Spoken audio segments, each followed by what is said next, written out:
তড়িঘড়ি করে পশ্চিমবঙ্গের ভোটের ঠিক আগে হড়বড়িয়ে মুখ্যমন্ত্রী মমতা বন্দ্যোপাধ্যায় কেন্দ্রীয় তদন্তকারী সংস্থার তদন্ত বা রেড যেখানে চলছে সেখানে নিজে পৌঁছে গিয়ে ফাইল টাইল নথিপত্র সমস্ত কিছু ছিনিয়ে বেরিয়ে নিয়ে চলে আসেন এবং প্রতীক জৈনকে তিনি এইভাবে সেফগার্ড করলেও অমিত শাহ যে বিষয়টা এত তাড়াতাড়ি এত সহজেই ছেড়ে দেবেন না সেটা মোটামুটি তখন থেকেই বোঝা যাচ্ছিল। তাই যখন দেখা গেল সুদূর দিল্লিতে আইপ্যাকের অন্যতম পরিচালক এবং সহ প্রতিষ্ঠাতা বিনেশ চান্দেলকে ইডি পেরে ফেলেছে, তখন ওনার রাগে ফোঁসফোঁস করা ছাড়া আর কোনো উপায়ই খুব একটা পড়ে রইল না। এবং তারই সঙ্গে আইপ্যাকের এই যে বিনেশ চান্দেলকে ইডি ধরে ফেলেছে, এই যে উইকেটটা পড়লো এটাই শেষ উইকেট এমনটা মনে হচ্ছে না, এরপরে আরও কয়েকটা উইকেট পড়তে পারে এমনটাই কিন্তু সম্ভাবনা দেখতে পাওয়া যাচ্ছে। তার কারণ শুধুমাত্র বিনেশ চান্দেলকে ইডি ধরেছে তাই নয়, তারই সঙ্গে জানা যাচ্ছে আইপ্যাকের আরও একজন অন্যতম পরিচালক এবং সহ প্রতিষ্ঠাতা ঋষিরাজ সিং, তার ব্যাঙ্গালোরের বাড়িতেও কিন্তু ইডি রেড করেছে। এবং তার সঙ্গে মুম্বাইতে আম আদমি পার্টির প্রাক্তন যোগাযোগের দায়িত্বপ্রাপ্ত বিজয় নায়ার, তার বাড়িতেও কিন্তু ইডি গিয়ে রেড করেছে। তাহলে এরপর কে? সময় আসছে সময়, শুধু ভোটের কতটা আগে ভোটের কতটা মুখে সেটাই এখন দেখার। কারণ এই খবরও সামনে এসেছে যে বিনেশ চান্দেলকে গ্রেপ্তার করে ইডি থেমে যায়নি, তারই সঙ্গে প্রতীক জৈনের ভাই পুলকিত জৈন এবং প্রতীক জৈনের স্ত্রী বারবি জৈন, তাদেরও কিন্তু ইডি ডেকে পাঠিয়েছে জিজ্ঞাসাবাদের জন্য। 15ই এপ্রিল জানা যাচ্ছে প্রতীক জৈনের ভাই এবং স্ত্রী তাদের কিন্তু যেতে হবে এবং এই হাওয়ালা সম্পর্কিত তদন্তের জিজ্ঞাসাবাদের জন্যই কিন্তু ইডি তাদের ডেকে পাঠিয়েছে। প্রসঙ্গত এখানে বলে রাখি, প্রতীক জৈনের ভাই পুলকিত জৈন তিনিও কিন্তু আইপ্যাকের সঙ্গেই যুক্ত। এবার এখানে অমিত শাহ ইডি এই কথাটা কেন ব্যবহার করছে, এই শব্দবন্ধটা কেন ব্যবহার করছি তার কয়েকটা কারণ আছে। প্রথমত দেখুন, ইডির দিকে তাকিয়ে থাকতে থাকতে আমরা ক্লান্ত, ইডি সিবিআই তাদের দিকে তাকিয়ে থাকতে থাকতে আমরা ক্লান্ত, ইডি সিবিআই এর উপরে ভরসা করতে করতে আমরা ক্লান্ত, আর তারপর ইডি সিবিআইকে ভর্ৎসনা করতে করতেও আমরা ক্লান্ত। কারণ এই ধরনের মামলায় আমরা বারবার দেখেছি একটা অ্যারেস্ট হয় এবং তারপরে কিছুই আর হয় না, এবং খুব অদ্ভুতভাবে দেখতে পাওয়া যায় যে এই মামলাগুলোই নাড়াচাড়া বা ইডি সিবিআই এর এই যে অ্যারেস্ট গ্রেপ্তার এই সমস্ত কিছু হচ্ছে যখন, তার ঠিক পরে পরেই একটা কোনো নির্বাচনী লড়াই আছে, বিজেপির একটা লড়াই আছে, সরকার ফেলে দেওয়ার একটা ব্যাপার আছে। ঝাড়খণ্ডে আমরা এটা দেখেছি, দিল্লিতে আমরা দেখেছি, পশ্চিমবঙ্গের বুকেও আমরা এটা দেখতে পাচ্ছি। দেখুন, এই কথাটা বলছি তার কারণ কি জানেন তো? এরকমটা যদি না হতো তাহলে এই যে মামলায় এখন ইডি তৎপর হয়েছে, এই যে রেড করছে এবং তারপরে গিয়ে বিনেশ চান্দেলকে ধরেছে, এই যে মামলা ইডির এই যে তদন্ত, এটা সিবিআই এর করা 2020 একটা এফআইআর এর সঙ্গে সম্পর্কিত, যেখানে অভিযোগ করা হয়েছিল যে পশ্চিমবঙ্গের আসানসোলের আশেপাশের ইস্টার্ন কোলফিল্ডস খনির সঙ্গে যুক্ত কোটি কোটি টাকার কয়লা চুরি করা হয়েছে, এই অভিযোগটা সামনে রাখা হয়েছিল। এবং তারই সঙ্গে অভিযোগ ছিল যে এই কয়লার চোরাচালানের যে চক্রটা রয়েছে সেই চক্রের একজন হাওয়ালা অপারেটর মানে হাওয়ালার মাধ্যমে টাকা পয়সা যারা লেনদেন করে, মানি লন্ডারিং করে, সেই রকম একজন হাওয়ালা অপারেটর, তিনি আইপ্যাকের একটি ঘনিষ্ঠ সংস্থা যার নাম হচ্ছে Indian PAC consulting private limited, এই সংস্থার মাধ্যমে হাওয়ালার টাকা পয়সা পাঠিয়েছিলেন, লেনদেন করেছিলেন এবং এই হাওয়ালার মাধ্যমে টাকা পাঠানোটাকে আরো সহজতর করেছিলেন।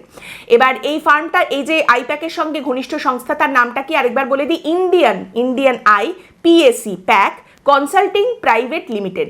এবং তারই সঙ্গে অভিযোগ করা হয়েছিল যে আইপ্যাকেও কিন্তু হাওয়ালার মাধ্যমে এই কয়লা চুরির টাকা, কোটি কোটি টাকা ঢুকেছে, আইপ্যাক সংস্থাও সেই টাকা পয়সা পেয়েছে।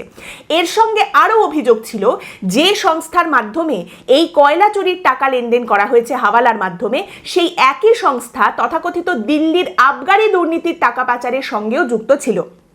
তাহলে এই রকম মারাত্মক একটি অভিযোগ যেটা সামনে এসেছিল 2020-তে এফআইআর করা হয়েছিল, তার এতগুলো বছর পরে, আপনারা জানেন 2020 পর থেকে গঙ্গা দিয়ে অনেক জল বয়ে গেছে এবং তারপর ফাইনালি এসে দেখা গেল এই মামলায় গ্রেপ্তারটা কখন হচ্ছে, এবং খুব অদ্ভুতভাবে গ্রেপ্তারটা হলো সেই দিন রাতে, যে রাতের পরের দিন সকালেই কিন্তু আইপ্যাকের মামলাটা সুপ্রিম কোর্টে এর আগে হওয়ার কথা ছিল, কিন্তু তারপর জানা গেল মামলার তারিখটা বদলে দেওয়া হয়েছে। বলা হয়েছিল 14ই এপ্রিল অর্থাৎ আজকের তারিখে এই মামলাটা সুপ্রিম কোর্টে যাবে, কিন্তু তারপর জানানো হয় যে না, 14ই এপ্রিল এই মামলাটা হচ্ছে না, এই মামলার শুনানি হবে 22শে এপ্রিল।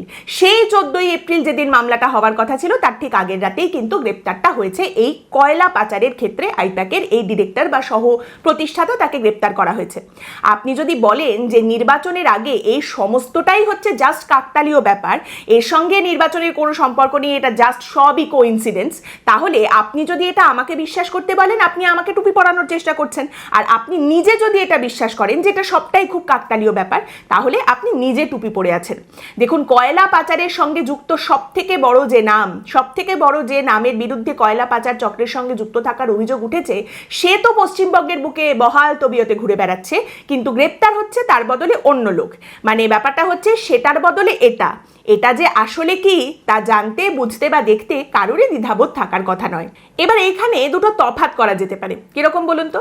এক হচ্ছে, দেখুন, এই যে বিনেশ চন্দেলকে ইডি গ্রেপ্তার করেছে, পিএমএলএ অর্থাৎ বেআইনি আর্থিক লেনদেন প্রতিরোধের যে আইন রয়েছে সেই আইনের আওতায় তাকে গ্রেপ্তার করা হয়েছে, 10 দিনের হেফাজতেও তাকে ইডি পেয়েছে।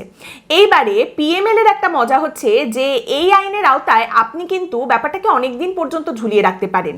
1 সপ্তাহ, 2 সপ্তাহ, 1 মাস, 2 মাস, 3 মাস, কাজের কাজ না হলেও আপনি কিন্তু ব্যাপারটাকে ঝুলিয়ে রাখতে পারেন। আর অন্যদিকে আপনি আবার আরেকটা কেস দেখুন। আপনারা জানেন বিজেপি নেতা রাকেশ সিং, তিনি কিন্তু ঠিক মনোনয়নের আগে একদম অন্তর্বর্তী জামিন পেয়ে গেছেন, এবং রাকেশ সিং এর অন্তর্বর্তী জামিন মঞ্জুর করেছেন কলকাতা হাইকোর্টের মাননীয় বিচারপতি কৌশিক চন্দ। এবার মাননীয় বিচারপতি কৌশিক চন্দ হচ্ছেন এমন একজন বিচারপতি যার বিরুদ্ধে তৃণমূল কংগ্রেসের অভিযোগ ছিল যে তিনি বিচারপতি হওয়ার আগে যখন আইনজীবী ছিলেন তখন বিজেপির মামলা লড়তেন, আর বিচারপতি হওয়ার পরেও তিনি তার পক্ষপাতদুষ্ট আচরণ বজায় রেখেছেন। এই অভিযোগ তৃণমূলের তরফ থেকে করা হয়েছিল। এবার এখানে আবার আপনি দেখুন, গোটা বিষয়টাকে যদি আপনার আবার সেই কাকতালীয় মনে হয় যে এর সঙ্গে তো নির্বাচনের কোনো সম্পর্ক নেই, তাহলে আবার সেই টুপির ব্যাপারটা এসে যাবে। এখানে বলা হচ্ছে যে বিজেপির সব কটা আসনের প্রার্থী ঘোষণা হয়ে গেছে, সব ঘোষণা হয়ে গেছে, শুধু একটা আসনের প্রার্থী ঘোষণা বিজেপি বাকি রেখে দিয়েছে, সেই একটা আসনে প্রার্থী ঘোষণা হয়নি। অদ্ভুত ব্যাপার, জানা গেল যে সেই একটা আসনে যে প্রার্থী হবেন তিনি রয়েছেন জেলে। আরও অদ্ভুত ব্যাপার, মনোনয়ন জমা দেওয়ার ঠিক আগেই দেখা গেল যে সেই প্রার্থী তিনি জেল থেকে বেরিয়ে এসেছেন, তিনি অন্তর্বর্তী জামিন পেয়ে গেছেন, এবং সেই অন্তর্বর্তী জামিন মঞ্জুর করেছেন কলকাতা হাইকোর্টের এমন একজন বিচারপতি যার বিরুদ্ধে পক্ষপাতদুষ্ট আচরণ করার অভিযোগ আনা হয়েছে। নির্বাচনের আগে টুক করে অ্যারেস্ট, নির্বাচনের আগে টুক করে জামিন। যাই হোক, তো এবার এখানে আরও একটা বিষয় দেখুন, এই যে আইপ্যাকের এখন ধরপাকড় চলছে, আইপ্যাকের লোকজনকে গ্রেপ্তার করা হচ্ছে, এটা বিজেপির জন্য আরো দরকারি। তার কারণটা হচ্ছে এর প্রভাবটা সুদূর প্রসারী, এবং শুধুমাত্র পশ্চিমবঙ্গে নয়, পশ্চিমবঙ্গের বাইরেও কিন্তু অনেক জায়গা পর্যন্ত এর প্রভাব দেখতে পাওয়া যাবে। কেন?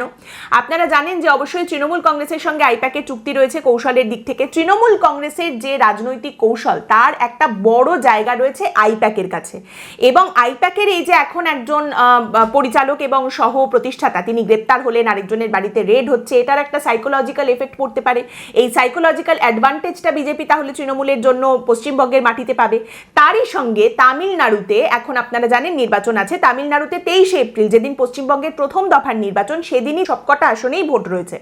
তামিলনাড়ুতে আবার ডিএমকে কে সাহায্য করছে আইপ্যাক, তাদের সঙ্গে চুক্তি রয়েছে। ডিএমকে হচ্ছে তামিলনাড়ুর শাসক দল, তো সেখানেও তাহলে এর একটা এফেক্ট পড়তে পারে, এর একটা ধাক্কা লাগতে পারে।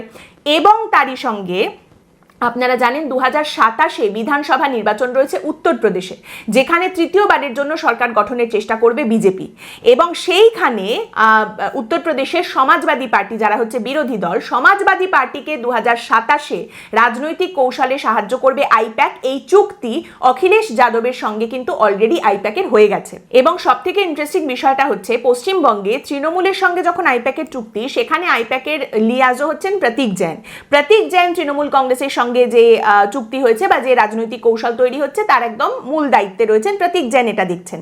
তেমনই আবার 2027-এ অখিলেশ যাদবের সমাজবাদী পার্টির সঙ্গে আইপ্যাকের যে চুক্তি হয়েছে, সেখানকার বিধানসভা নির্বাচনের উত্তরপ্রদেশের ক্ষেত্রে সমাজবাদী পার্টির রাজনৈতিক কৌশল তৈরি করার ক্ষেত্রে আইপ্যাকের মূল দায়িত্ব নেওয়ার কথা যার ছিল, তার নাম হচ্ছে বিনেশ চন্দেল, যাকে ইডি গ্রেপ্তার করেছে। অর্থাৎ বিষয়টা হচ্ছে বিজেপির জন্য এখানে না হলে ওখানে হবে, কোথাও না কোথাও তো এর প্রভাব পড়বেই, খেলা দেখতে পাওয়া যাবে, কারণ পুরোটাই লং টার্মের ব্যাপার, লং গেম। লং রানে হিসেব কোথাও না কোথাও মিলে যাবেই, কিন্তু শর্ট রানে দেখুন মমতা বন্দ্যোপাধ্যায় এখনো পর্যন্ত প্রতীক জৈন এবং পশ্চিমবঙ্গের যে আইপ্যাকের টিম তাদেরকে কিন্তু একসাথে রাখতে পেরেছেন, ধরে রাখতে পেরেছেন। কতদিন পারবেন সেটা এখন প্রশ্নের বিষয়। এখান থেকে যা হচ্ছে এখন আইপ্যাকের লোকজনকে ধরপাকড় চাকর করা, এখান থেকে বিষয়টা দুটো দিকে যেতে পারে। এক হতে পারে শেষের 5 দিন বিজেপি একেবারে ঝড়ের বেগে ক্যাম্পেন করবে এবং সেখানে তৃণমূল কংগ্রেস আর আইপ্যাক দুজনেই নিজেদের পিঠ বাঁচাতে ব্যস্ত থাকবে, নিজেদের সাফাই দিতে ব্যস্ত থাকবে এবং সেখানে খুব একটা নড়াচড়া তারা করতে পারবে না।